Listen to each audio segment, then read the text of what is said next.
काल दिनांक 13 मे 2026 रोजी सोलापूर येथील लोधी समाजातील काही पुरुष मंडळी तिरुपती बालाजी येथे दर्शनासाठी गेली होती।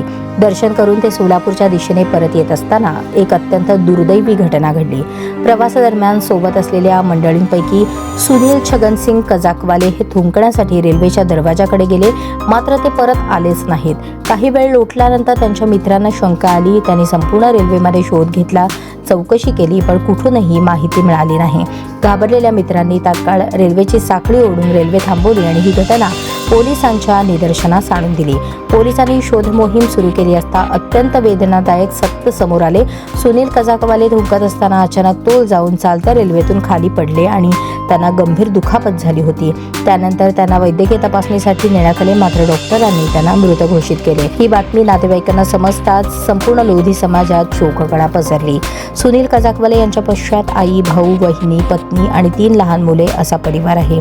त्यांच्या आकस्मिक निधनामुळे त्यांच्या कुटुंबावर दुःखाचा डोंगर कोसळला असून कुटुंब अक्षरशः उद्ध्वस्त झाले आहे। कुटुंबावर उपासमारीची वेळ येण्याची भीती व्यक्त केली जात आहे।